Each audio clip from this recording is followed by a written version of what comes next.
vou falar com esse cara aqui, que é um personagem. Da outra vez eu falei isso e vou repetir. É um personagem. Falar em personagem, cadê o seu Benja? Não veio esse ano? Tá cuidando da pousada. Ah, Tá lá com Tatinha cuidando da pousada. Pra quem não conhece, o seu Benja é um personagem aí que o Carocinho tem. E que na primeira feira, né, Carocinho, a gente usou aí, fez um repórter por um dia, né? E o seu Benja fez muito sucesso, né? Foi mesmo. Bom, e agora aqui falando com o Carocinho, que além desse personagem da pesca esportiva, tem um papel muito importante, né, na história, vamos dizer assim. Quando a gente fala de pesca esportiva no Araguaia, você foi um dos pioneiros ali, né? Que você, desde criança tá por ali, aí você começou com essa galera, começou a divulgar um pouco mais, levou o Heraldo lá para pescar lá. Conta um pouco desse contexto lá do início pra gente, o pessoal conhecer um pouco essa história. Na verdade já sempre existiu, né, a pesca. O que eu acho que foi o nosso papel desde o início não foi nem de ter começado na pesca, porque ela já existia, mas foi né? Foi a divulgação, foi o lance de começar para com as redes, que na época não era, foi antes do Facebook, né? Foi na época do Orkut, e daí o meio de comunicação que a pesca esportiva tinha na época eram os fóruns, na época o fórum do Caterva, o fórum Turma do Biguá, e foi aí que a gente difundiu a mensagem do Araguaia, foi aí que a gente divulgou o nome de grandes guias que hoje são nacionalmente e internacionalmente conhecidos, e na época pouco se falava, pouco se sabia sobre os mesmos, por exemplo, Tatinha, seus irmãos, né, na época eu divulgava forte o trabalho deles, e do outro lado o Marcelinho também divulgando o Doana. Foi bem o início assim, de uma era, vamos dizer assim. Eu era bem novo, era uma época que até era criança, não era, na verdade, nem pré-adolescente. Eu ia falar, novo você é, pô, então você era criança, era adolescente, né?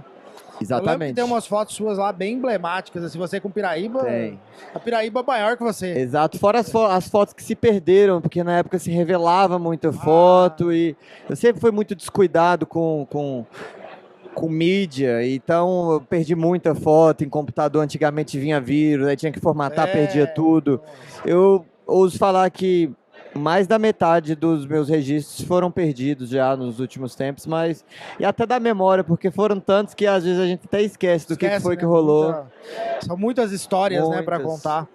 E falar em histórias para contar, a história mais recente é o Carocinho empresário, um outro naipe agora, né? Por mais que você tenha seu jeitão assim mais exótico, mais eclético e diferenciado, você tá numa pegada agora de empresário dos top aí. Então, a gente vê que você tá um cara arrojado. Eu almejo estar nesses próximos 2 anos organizando para que a casa consiga rodar sem a minha presença, não que eu vá sair de lá, mas eu quero essa daí eu não falei para ninguém ainda. Eu quero em 2 anos estar voltando a guiar. Eu acho que eu estou precisando voltar a guiar. Eu acho que às vezes eu vejo lá quando o Tatinha chega e pega aquele tanto de peixe, e eu acho que eu tô sentindo falta de chegar e dar um incentivo a mais pra gente. Vira dono do negócio, tipo, negócio, pescaria, e, porra, não, vou comprar a pousada porque aí eu vou pescar todo dia. Acabou. A maior ilusão que tem, né? Porque aí a correria toda, né, que você vai. O Heraldo, por exemplo, para marcar umas datas, dar uma escapada lá para dar uma pescada, é difícil. A gente sempre tava lá em fazer conteúdo, gravar. Não dá, Manel, não dá. Imagina que você já tá no mesmo naipe lá. Exatamente, até porque a gente também tem que dar uma atenção especial para o nosso cliente. A gente tem alguns temas na pescaria hoje que são meio polêmicos, né? E um desses temas é a pesca do tambaqui lá no Araguaia. Eu, enquanto pescador esportivo ali, daquela pegada de você ter a emoção de soltar o peixe, principalmente no início, quando começou essa discussão, até criei um Instagram, Tambaqui do Araguaia e tal, não, vamos fazer umas camisas, vamos proteger o tambaqui e tal. Mas quando você vai um pouco além, quando você vai estudar um pouco mais, fala aí, peraí, deixa eu ver se eu tô fazendo a coisa certa. Aí tem muita coisa que envolve isso, né? Eu já tenho essas informações, mas eu sei que você sabe muito mais sobre esse assunto e fala um pouco pra gente sobre essa situação do tambaqui no Araguaia e de todo esse conhecimento que você adquiriu aí, que você tem também, estudar a pesca do tambaqui no Araguaia. Vai começar agora em abril uma etapa de uma pesquisa devido a todo esse furdúncio, toda essa conversa que sempre rolou, né, do tambaqui. Um professor da Universidade Estadual de Goiás está entrando com um projeto, já conseguiu o que ele precisava, né? Então, a partir de abril, estaremos iniciando essa pesquisa, porque assim, a gente vai fazer uma coisa para concretizar através da ciência de uma coisa que a gente já sabe, mas para a fruto de concretizar, às vezes você precisa de para dar uma base mais consolidar o que já se sabe, porque tem muita gente que age pela emoção, pelo coração, né, e não pela razão. Eu costumo dizer que a diferença do nesse caso do tambaqui, a diferença do pescador para o biólogo, o estudioso, é que o pescador defende o indivíduo, o biólogo defende a espécie, né? Então, assim, eu como dono de casa seria apesar de saber que o tambaqui me dá dinheiro que traz gente, o tambaqui gira a economia, o tambaqui salva várias pescarias que estão ruins, mas seria hipocrisia da minha parte ter uma pauta que eu sei que a longo prazo vai fazer mal.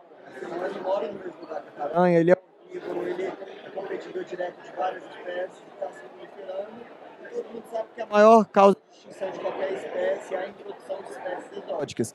Então, assim, vai ser feito um estudo, te falar mais ou menos o que vai ser a tese do estudo, né? Vão ser capturados X indivíduos de diferentes tamanhos, juvenis, peixes tamanho de chave, peixes que maiores, até o grão, né?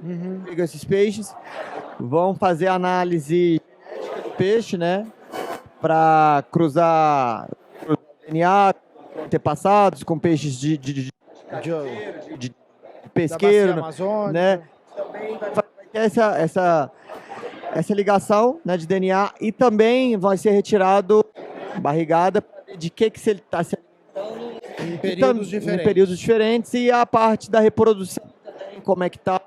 Então, a partir daí, a gente vai ter mais uma certeza do problema que vem aparecendo, do impacto que está gerando. Acabado na natureza não vai.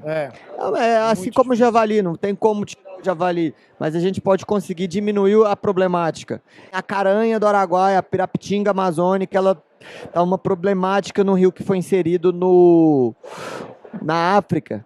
E é até engraçado que ela é conhecida como come-bolas lá, porque ela estava comendo o escroto das pessoas lá que se banhavam. Ela se adaptou para acontecer isso. Tem várias matérias internacionais falando dessa problemática. Ficou tão temida quando o candiru. Então, é como uma piranha, como vamos dizer lá, porque ela se adaptou. Porque o bicho, quando ele é introduzido, ele não é introduzido somente com o que ele é acostumado a fazer no outro ambiente. Ele se adapta e ele muda a sua forma de ser, sua forma de agir, sua dieta para se adaptar àquele meio. Uma coisa que é interessante a gente colocar para complementar algumas definições. O tambaqui é um peixe exótico. Sendo um peixe exótico, a legislação, né, define que quando você pega um peixe exótico, você pode levar, você pode comer. E o correto é você não devolver esse peixe para o rio. Por mais que isso, para pescadores esportivos que pensam com o coração, seja algo triste, né, de se fazer, é o correto a se fazer. E assim, a lei ela é bem clara e assim, ninguém chega e faz uma lei com o que ele torta à acha direita, que com é, achismo, ou que né? ele curte que seja, né? Atrás dessa lei tiveram pesquisadores, atrás dessas leis tiveram biólogos, pessoas que estudam a natureza, que sabem o que estão falando, porque eles não iam simplesmente fazer uma lei de cota zero na qual você não se pode transportar o peixe e deixar a brecha para alguns indivíduos. Sim, é porque esses indivíduos podem causar um problema grande lá na frente. Sem dúvida.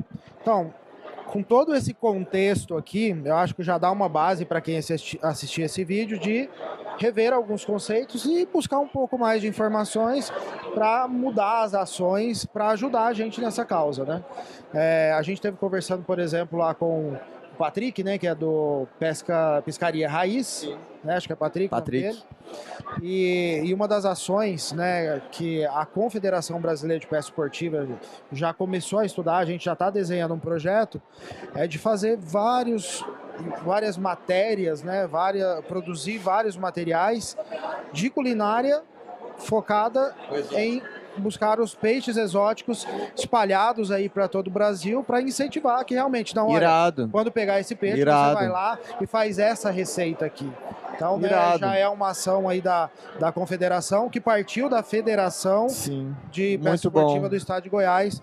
Um abraço aí mais uma vez lá pro Ari, meu presidente. Carocinho, sempre um prazerzão falar com você. Todo nosso. E falar para você que eu tô curtindo muito essa sua nova fase de empresário de ponta, né? E desejar cada vez mais sucesso para você. Para todos nós. Obrigado, Manelzinho. Tamo junto. Bora pra Goiás.